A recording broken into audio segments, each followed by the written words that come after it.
Paano ginawa ang planadong pagpatay kay Ayatollah Ali Khamenei? At sino ang susunod na supreme leader ng Iran? Sunod-sunod na binomba ng Amerika at Israel ang Iran nitong February 28, isang pangyayaring yumanig sa buong mundo. Isang malawakang pinagsanib na military strike laban sa Iran. Sa loob lamang ng ilang oras, tinamaan ang mga pangunahing strategic targets sa bansa, kabilang ang mga military command centers, missile facilities, at high-level government compounds sa kabisera ng Tehran.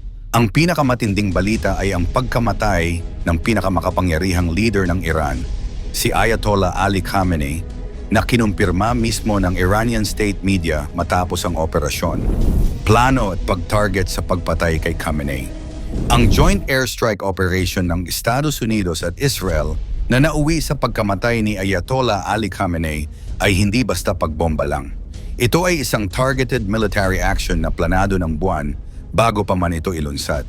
Ayon sa mga military and intelligence sources, bahagi ng plano ng operasyon ang pag-target sa pinuno mismo at iba pang matataas na opisyal na may malaking papel sa pamumuno at desisyon ng Iran.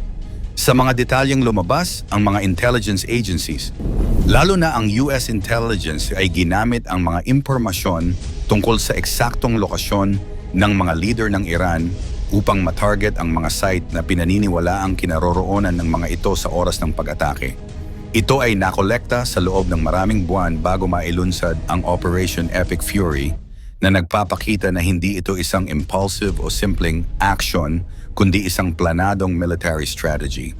Ang diskarte na ito ay tinatawag sa military terms na decapitation strike, isang operasyon na particular na naglalayong tanggalin ang pinakamataas na leader ng isang bansa o organisasyon upang maparalisa ang chain of command at madulot ng mabilis na destabilization ng rehimen. Sa kasaysayan, ang ganitong uri ng operation ay ginagamit lamang sa mga malubhang sitwasyon kung saan ang pamunuan mismo ay itinuturing na pangunahing banta sa seguridad ng ibang bansa o ng buong rehiyon. Isa ring factor na nagambag sa planong ito ay ang mga intelligence reports at geopolitical tensions bago pa man ang pagbomba. Ilang buwan bago ang strike, ang Iran ay nakaengkwentro ng malalaking anti-regime protests at si Khamenei mismo ay umano'y nagpatupad ng mga contingency plans dahil sa takot sa mga posibleng assassination attempts.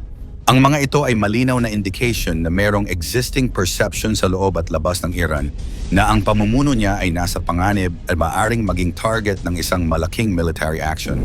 Kapag ang isang military operation ay target-specific sa isang leader tulad ni Khamenei, ito ay hindi lamang simpleng pag-atake sa isang compound, ito ay nangangailangan ng malalim na intelligence gathering, coordination sa pagitan ng mga twin forces, US at Israel, at strategic timing. Ayon sa mga ulat, ang pag-atake ay bahagi ng matagal na planning process na kinabibilangan ng satellite tracking, intelligence assessment, at pag-target sa mga lugar na posibleng puntahan ng leaders sa oras ng operasyon. Sa madaling salita, meron talagang planong patayin si Khamenei bilang bahagi ng malawakang military strategy ng US at Israel. Hindi ito simpleng bunga lamang ng random na bombardment o aksidenteng pag-target.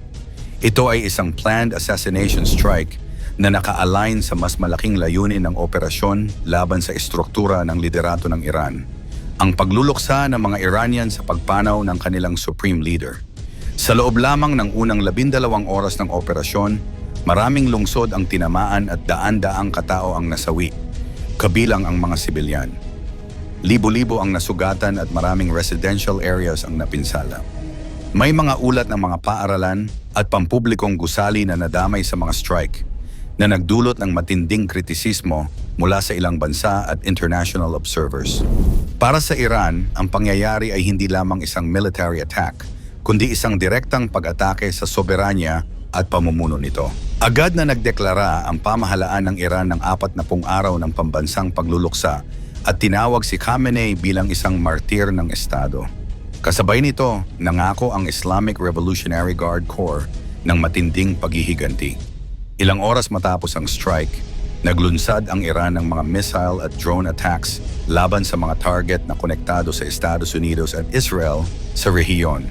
Ang mga pag-atake na ito ay nagdulot ng panic alerts at emergency responses sa ilang bansa sa Middle East at nagpalakas sa takot na maaaring lumawak ang labanan sa mas malaking digmaan. Sino ang susunod na Supreme Leader ng Iran?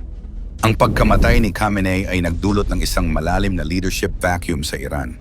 Bilang Supreme Leader, siya ang may pinakamataas na kapangyarihan sa bansa, mas mataas pa sa presidente at may control sa militar, hudikatura at strategic policy. Dahil dito, ang kanyang pagkawala ay hindi lamang simpleng pagbabago ng leader, kundi isang potensyal na turning point sa direksyon ng Estado. Sa ilalim ng sistema ng Iran, ang pagpili ng bagong Supreme Leader ay responsibilidad ng Assembly of Experts, isang konseho ng mga senior clerics. Ngunit sa panahon ng crisis at tension, hindi ito madaling proseso. Kailangan ng consensus sa pagitan ng religious establishment, political elites at higit sa lahat ng military power structure, lalo na ng Revolutionary Guard. Dahil dito, maraming pangalan ang lumulutang bilang posibleng kahalili. Isa sa pinag-uusapan ay si Mojtaba Khamenei, anak ng namatay na leader. Matagal nang pinaniniwala ang may impluensya siya sa likod ng kapangyarihan at may malapit na relasyon sa Revolutionary Guard. Para sa mga gustong mapanatili ang continuity ng sistema, siya ang pinaka-natural na pagpipilian. Isa pang malakas na kandidato ay si Sadek Larijani, isang senior cleric at dating chief justice. May malawak siyang karanasan sa gobyerno at malakas ang connection sa religious establishment. Kilala siya bilang ideologically conservative, kaya katanggap-tanggap siya sa mga hardliner factions. Lumilitaw din ang pangalan ni Hassan Khomeini, apo ng founder ng Islamic Republic. Bagamat mas moderate ang imahe niya kumpara sa iba, ang kanyang apelyido ay may malakas na simbolikong kapangyarihan. Para sa ilan, ang pagpili sa kanya ay maaaring magbigay ng legitimacy at pagkakaisa sa panahon ng kaguluhan. Kasama rin sa mga posibleng pangalan sina Ahmad Khatami at Alireza Arafi, kapwa kilalang clerics na may mataas na respeto sa religious hierarchy. Hindi man sila kasing prominent sa international media, malakas ang reputation nila sa loob ng sistemang relihiyoso ng Iran na isa sa pinakamahalagang salik sa pagpili ng Supreme Leader. Kung susuriin, ang magiging susunod na leader ay malamang na hindi ang pinakasikat sa publiko, kundi ang kandidatong may pinakamatibay na suporta mula sa tatlong puwersa: ang clerical establishment, ang military elite, at ang political insiders. Ang balanse ng tatlong ito ang magtatakda kung sino ang mamumuno sa Iran sa susunod na yugto ng kasaysayan nito. Samantala, ang epekto ng pagkamatay ni Khamenei ay hindi lamang limitado sa Iran. Ang buong rehiyon ay nakaramdam ng tensyon. Maraming bansa ang nagsagawa ng emergency diplomatic talks upang maiwasan ang paglala ng sitwasyon. Ang mga pandaigdigang merkado, lalo na ang langis, ay nakaranas ng paggalaw dahil sa pangamba na maaapektuhan ang supply kung magpapatuloy ang alitan. Sa mas malawak na perspektibo, ang pangyayaring ito ay maaring maging simula ng bagong geopolitical era. Ang pagkawala ng isang leader na halos 4 na dekada na muno ay nagbukas ng posibilidad ng pagbabago sa direksyon ng Iran. Maaaring mas maging agresibo o posibleng mas maging bukas sa negosasyon, depende sa kung sino ang papalit. Sa huli, ang pagpaslang kay Ayatollah Ali Khamenei sa isang coordinated military strike ay hindi lamang isang military event, kundi isang makasaysayang turning point. Ito ay nag-iwan ng tanong na patuloy na sinusubaybayan ng buong mundo. Sino ang susunod na mamumuno sa Iran at anong direksyon ang tatahakin ng bansa sa isang panahong puno ng tensyon, paghihiganti at hindi tiyak na kinabukasan? Sa palagay mo, sino ang susunod na Supreme Leader ng Iran? At dapat bang may pagbayaran dito ang Amerika at Israel sa ginawang pag-atake sa Iran? I-komento naman ito sa ibaba. 12 oras lang pinulbos ang Amerika at Israel ang Iran. Isang umaga na parang ordinaryong araw lang ang nagsimula sa Iran, hanggang sa biglang umalingaw-ngaw ang sunod-sunod na pagsabog na yumanig sa kabisera. Sa loob ng ilang minuto, nagbago ang atmosphere ng buong bansa. Ang mga tao na patingin sa langit, ang komunikasyon nagkagulo at ang military radar systems nagsimulang mag-alert. Walang mahabang babala, walang ultimatum na narinig ng publiko. Ang sumunod na mga oras ang naging isa sa pinakamabilis at pinaka-intense na military escalation na naitala sa modernong geopolitics. sa loob lamang ng 12 oras. Isang coordinated strike campaign ang tumama sa iba't ibang strategic targets sa Iran. Ang bilis, lawak at timing ng operasyon ang dahilan kung bakit maraming analyst ang nagsabing hindi ito ordinaryong airstrike campaign. Isa itong operasyon na malinaw na pinagplanuhan ng matagal at isinagawa ng sabay-sabay ang iba't ibang attack platforms para makuha ang maximum impact bago pa makapag-organize ng depensa ang target na bansa. Paano isinagawa ang 12 oras na pag-atake?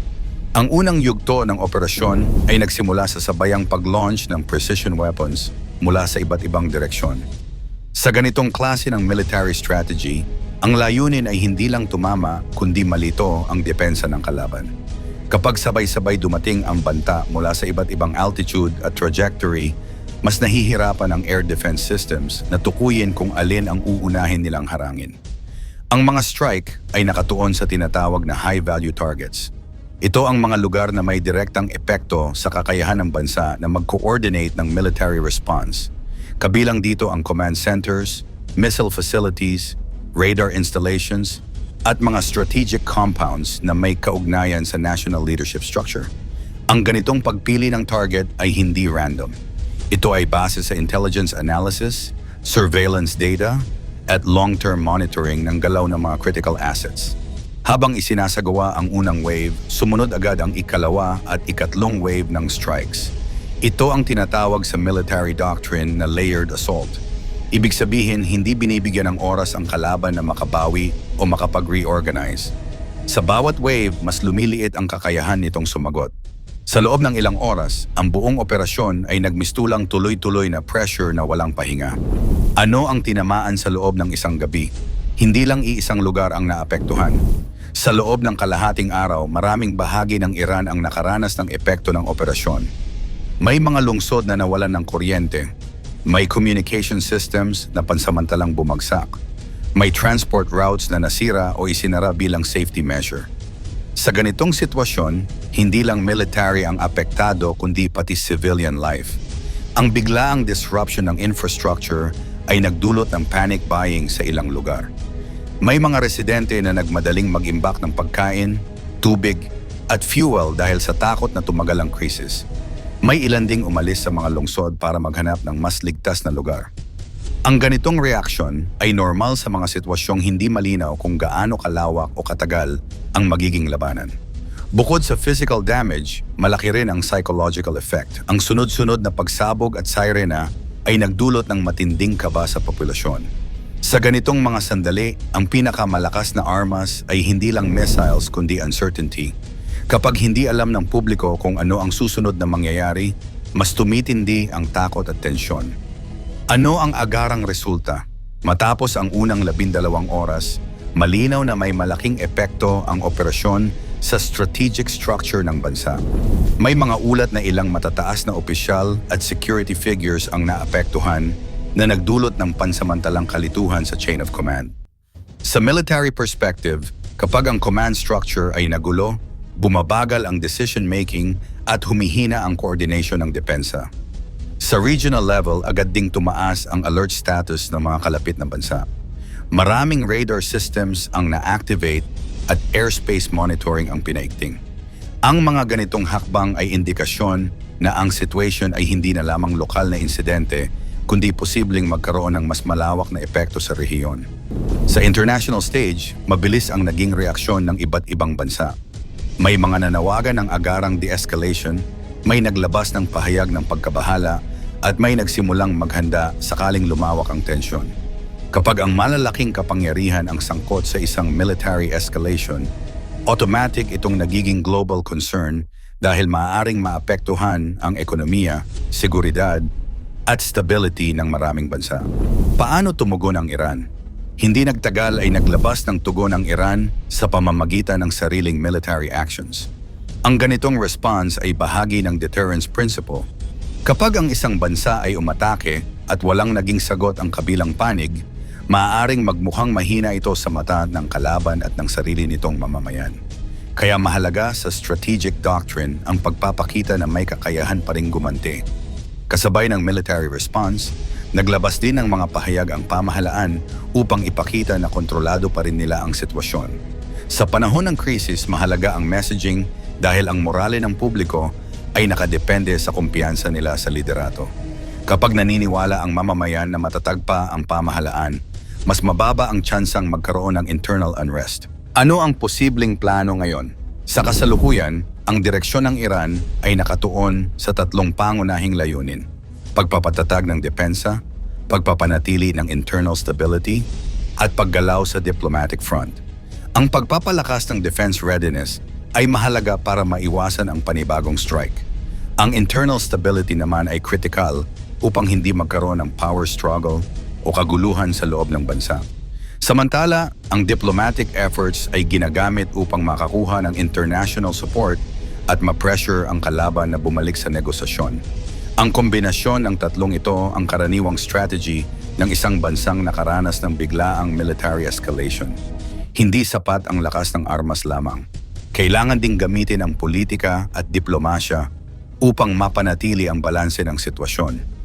Ang 12 oras na operasyon na ito ay nagpakita kung gaano kabilis magbago ang geopolitical landscape kapag nagbanggaan ang malalaking kapangyarihan. Sa modernong panahon, hindi na kailangan ng mahabang digmaan para magbago ang direksyon ng kasaysayan.